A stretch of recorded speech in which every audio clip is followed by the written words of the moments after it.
today we will see a new chapter, that is second chapter, solutions. Compulsory marks जे आहेत ते किती आहे, त्याला 4 मार्क्स आहेत आणि ऑप्शन सहित ते 6 मार्क्स आहेत. तर या चॅप्टरच्या नोट्स ज्या आहेत त्या तुम्हाला सगळ्या दिलेल्या आहेत. तर सोल्युशन बघण्याच्या आधी आपण या ठिकाणी मिक्सचर म्हणजे काय बघूया. तर mixture is a combination of 2 or more substances. एक किंवा दोन पदार्थाचं मिक्सचर जे असतं म्हणजे सबस्टन्स जर का आपण कंबाईन केले तर त्याला आपण मिक्सचर म्हणतो. म्हणजे फॉर एक्झाम्पल एअर, इथं एअरमध्ये काय असणार आहे, डिफरंट वेगवेगळ्या प्रकारचे गॅस जे असतात ते मिक्स असतात. या ठिकाणी दुसरं एक्झाम्पल आहे rock. It is a mixture of 2 or more minerals. So all these are the types of mixture. These mixture are classified in homogeneous and heterogeneous. हे जे पॉइंट आहेत, आपण मिक्सचर म्हणजे काय आणि त्याचं क्लासिफिकेशन हे आपण 11वी मध्ये बघितलेले. तर ह्या मिक्सचरचे 2 टाईप पडतात, homogeneous mixture and heterogeneous mixture. Homogeneous mixture जे आहे त्याचे पुन्हा 2 टाइप्स आहेत, कोलॉइड्स अँड ट्रू सोल्युशन. तर होमोजिनियस मिक्सचर हे जे 2 प्रकार आहेत, कोलॉइड्स आणि ट्रू सोल्युशन, हे ते कशावरून पडलेले आहेत, तर त्याच्यामध्ये असणाऱ्या सोल्यूट पार्टिकलच्या साईजवरून. साईज जी आहे त्या साईजवरून या ठिकाणी कोलॉइड्स आणि ट्रू सोल्युशन हे 2 प्रकार पडलेले आहेत. तर ट्रू सोल्युशन मध्ये या ठिकाणी सोल्यूटची जी साईज असते ती 0.1 to 2 नॅनोमीटर असते. लक्षात येते. हे सगळं आपण लास्ट इयरला 11th स्टँडर्ड मध्ये आपण बघितलेले. तर आपल्याला मेनली या ट्रू सोल्युशन बद्दल या चॅप्टर मध्ये बघायचे. ट्रू सोल्युशन म्हणजेच आपण इथून पुढे सोल्युशन्स असं रेफर करणार आहोत. तर सोल्युशन म्हणजे काय, तर solution is a homogeneous mixture of 2 or more pure substances. लक्षात येत आहे. Mixture of 2 or more substances means या ठिकाणी आपण सोल्युशन म्हणजे सांगणार आहोत. तर हे जे सोल्युशन आहे म्हणताना काय म्हटलेले आपण, सोल्युशन इज ए मिक्सचर म्हटलेले of 2 or more pure substances. आणि हा जो सबस्टन्स आहे हा सॉलिड, लिक्विड आणि गॅस फॉर्म मध्ये एक्झिस्ट होत असतं. आणि त्याच्यामुळं सोल्युशनचे जे टाइप्स आहेत ते वेगवेगळे एकूण 9 प्रकार आहेत टाइप्स ऑफ सोल्युशन. कारण की या ठिकाणी सोल्यूट जो आहे तो सॉलिड, लिक्विड आणि गॅस फॉर्म मध्ये असणार आहे. आणि सॉलिड, लिक्विड आणि गॅस, आणि त्याचबरोबर सॉल्व्हंट सुद्धा सॉलिड, लिक्विड आणि गॅस फॉर्म मध्ये असणार आहे. म्हणजे या ठिकाणी सॉलिड, लिक्विड आणि गॅस म्हणजे हा समजा आपण हा सोल्यूट घेतला तर ह्या तिन्ही मध्ये असणार आहे, लिक्विड घेतलं तर ह्या 3 सॉल्व्हंट मध्ये असणार आणि गॅस घेतलं तर या 3 सॉल्व्हंट मध्ये. आणि असं एकूण या ठिकाणी 9 प्रकार पडतात. तर नेक्स्ट पॉइंट जो आहे तो आपण टाइप्स ऑफ सोल्युशन बघणार आहोत. Depending on the states of solute and solvent there are 9 types of solution. So here is a chart. In this chart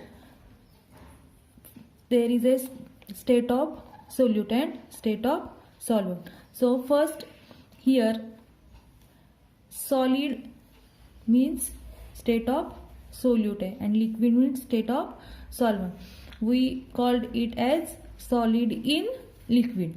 The example is a sea water और बेन्झोइक acid in benzene और sugar in water.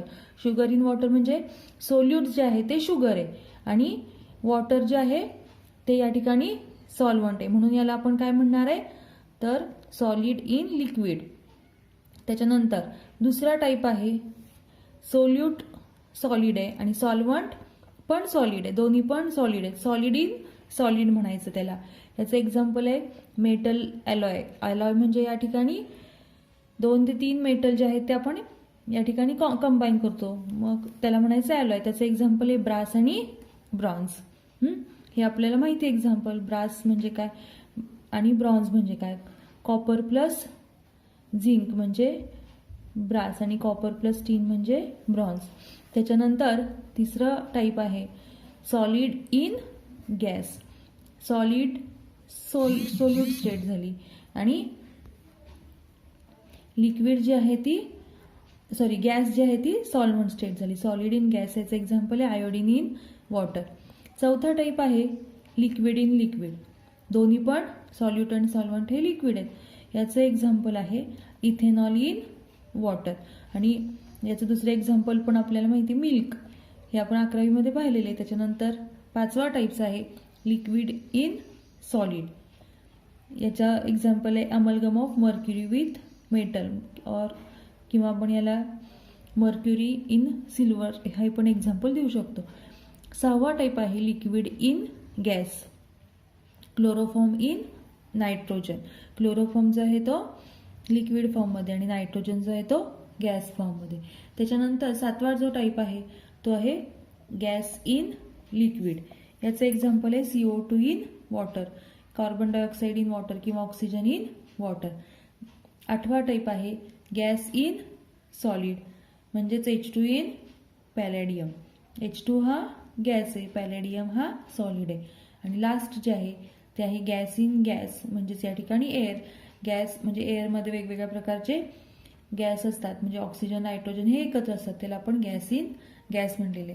तर हे जे types आहेत हे एकूण 9 types आहेत सोल्युशनचे. तर आपण मेनली या चॅप्टरमध्ये सोल्यूट अँड सॉल्व्हंट जे आहे ते बघताना सोल्यूट जे आहे हे सॉलिड फॉर्ममध्ये आणि सॉल्व्हंट जे आहे ते लिक्विड फॉर्ममध्ये आहे, हे एक्झाम्पल आपण बघणार आहोत.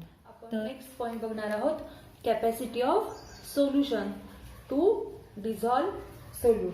So most of scientist interested in capacity of solution to dissolve a solute. म्हणजे एखाद्या सॉल्व्हंटची डिझॉल्व करण्याची कॅपॅसिटी किती आहे सोल्यूटसाठी, ही या ठिकाणी आपल्याला जास्त महत्वाचं आहे बघायचं. आणि म्हणून या ठिकाणी आपण जर का आपण एखादा ग्लास कन्सिडर केला आणि त्या ग्लासमध्ये या ठिकाणी वॉटर आहे आणि किंवा बीकर कन्सिडर करूया आपण, आणि या बीकरमध्ये आपण समजा शुगर टाकली, तर सुरुवातीला काय होणार आहे, समजा आपण 1 चमचा शुगर टाकली तर ती काय होणार आहे, लगेचच डिझॉल्व्ह होणार आहे. पण जसं आपण शुगर या बीकरमधल्या वॉटरमध्ये ऍड करू तसं काय होणार आहे, त्याचं डिझॉल्युशन जे आहे ते काय होणार आहे, स्लो डाऊन होणार आहे. म्हणजे थोडक्यात त्या ठिकाणी कमी कमी होणार आहे जसं आपण शुगर ऍड करत जाऊ.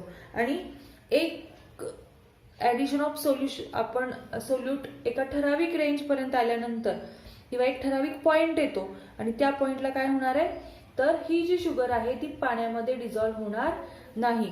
The point at which this solution is saturated. आणि सॅच्युरेटेड झाल्यामुळं म्हणजेच या ठिकाणी या पाण्याची डिझॉल्व्ह करण्याची जी कॅपॅसिटी आहे ती त्यावेळेला संपणार आहे. आणि त्यावेळेला आपण काय म्हणतो, तर दिस इज ए सॅच्युरेटेड सोल्युशन. म्हणजेच या ठिकाणी काय होत असतं, तर या ठिकाणी इक्विलिब्रियम रीच होत असतं.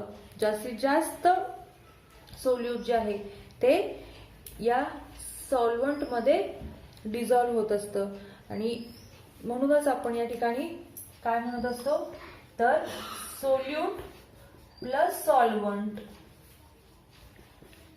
इथं काय तयार होणार आहे, सोल्युशन.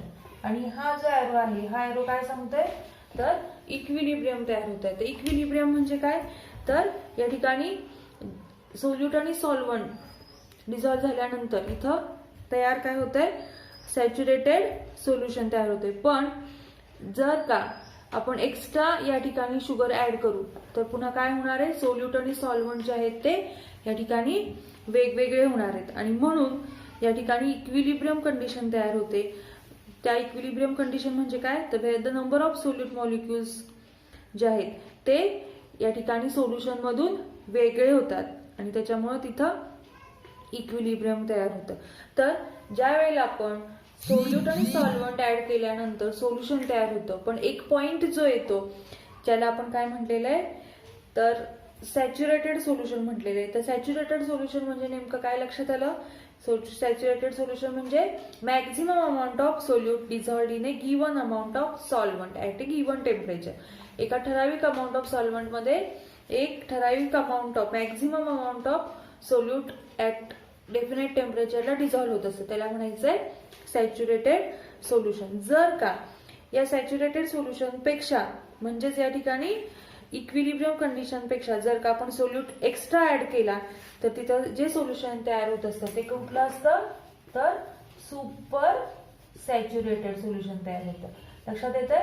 जर का इक्विलिब्रियम तयार झाल्यानंतर आपण जर का सोल्यूट ऍड केलं तर तिथं सुपर सॅच्युरेटेड सोल्युशन तयार होतं आणि त्याच्यानंतर काय तयार होणार आहे? प्रेसिपिटेशन तयार होतं, कारण की सोल्युशन जे असतं ते अनस्टेबल असतं आणि त्याच्यामुळं सुपर सॅच्युरेटेड सोल्युशन तयार होतं. आणि जर का आपण या ठिकाणी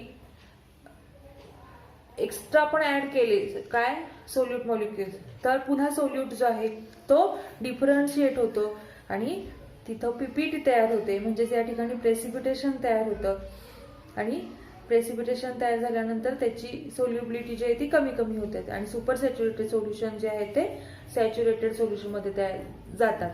कशामुळं? तर ज्या वेळेला क्रिस्टल जे आहेत ते क्रिस्टल जर का तयार झाले तर या पद्धतीनं आपण इंट्रोडक्शन पार्ट मध्ये या ठिकाणी types of solution, saturated solution आणि सुपर सॅच्युरेटेड सोल्युशन म्हणजे काय बघितलं. नेक्स्ट पॉइंट जो आहे तो सोल्युबिलिटी आपण नेक्स्ट लेक्चरला बघूया.